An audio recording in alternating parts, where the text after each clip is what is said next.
This is the High School Crossfire. Welcome back. Resolve. This House, as the judiciary of Uganda, will have the system of truth and reconciliation in preference to the current system of trial and conviction. Why would you bring something new yet something old has already been functioning? And just because it does not have a specific body, you say that it's not functioning or it failed. My name is Senyonga Rahim Cherine, a former site third speaker, Kibuli Secondary School. Ladies and gentlemen, the negators came here and told us that we do not have truth and reconciliation. Okay, we do not have a specific body of truth and reconciliation in Uganda. This is exactly what I'm telling them. Justice is everywhere in the country. I know that, and you all know that too. So they say that we do not have truth and reconciliation in Uganda, but then there was a truth and reconciliation commission in Uganda, of which that very commission, it may have collapsed or it's inactive, but then people still reconcile with one another. It's not like you're supposed to have a body to do something. They came here and told us that the policy has failed. I'd like to inform you that, okay, if you are to take, let's say if someone in Karamoja has stolen a cow, let's use that example. First of all, they are economically rejected, please.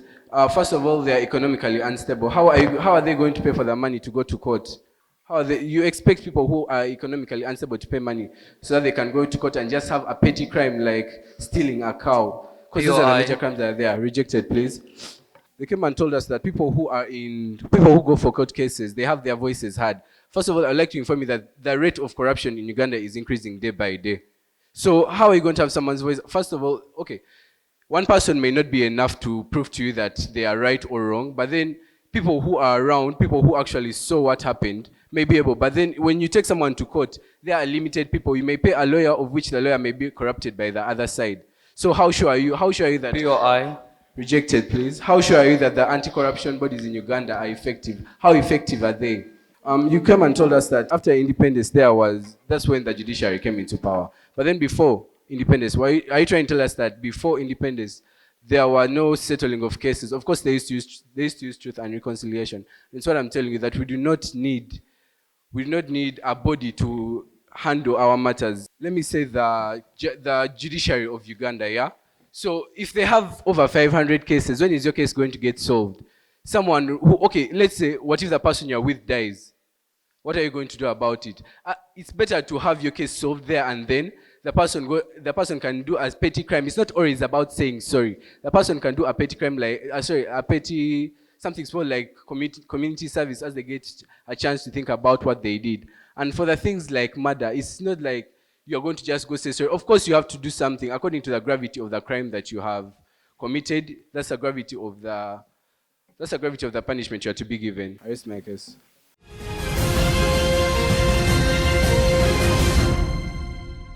This House, as the judiciary of Uganda, will have a system of truth and reconciliation over the current trial and conviction.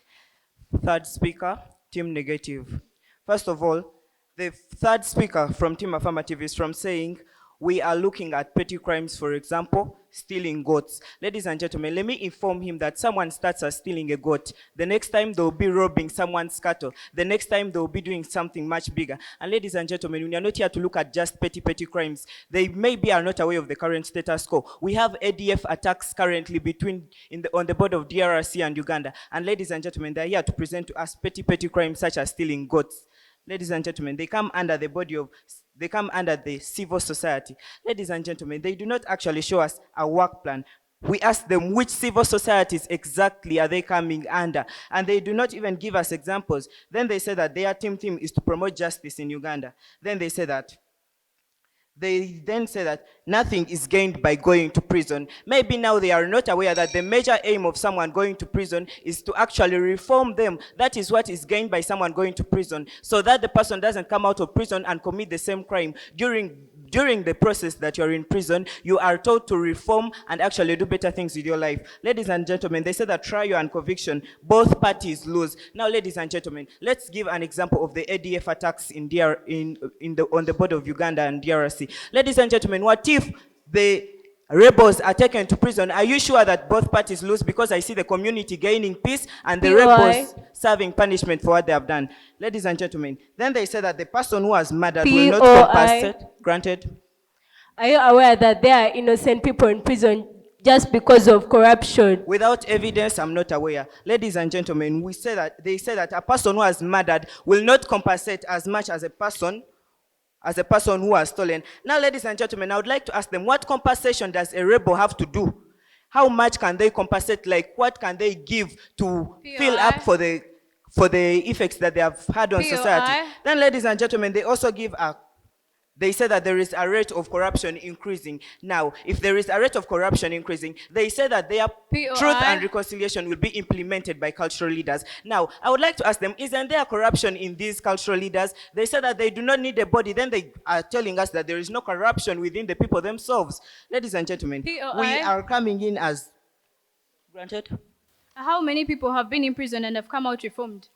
Very many. An example of people who have come out of prison and have been reformed. Ladies and gentlemen, we are saying that why do we actually need to bring in a new policy that has tried before and did not work? For example, ladies and gentlemen, we are seeing that the Amnesty Act of 2000, which aimed at encouraging the reintegration of former rebels into society by granting them amnesty for crimes committed during conflicts, did not work. As a result, the Uganda National Truth and Reconciliation Society, which was supposed to implement truth and reconciliation, ended up being inactive. Now, ladies and gentlemen, in conclusion, we are debating with people who are arguing based on their emotions and unrealistic imagination, yet it's intellect we are supposed to be dealing with. Ladies and gentlemen, allow me to appeal to this august house that the sooner we realize that all we need to have a functional judicial system is to make improvements to the current trial and conviction, the sooner we shall be able to achieve the aims of the judiciary, other than rely on a try and fail system in the name of attaining justice, which it is actually not doing,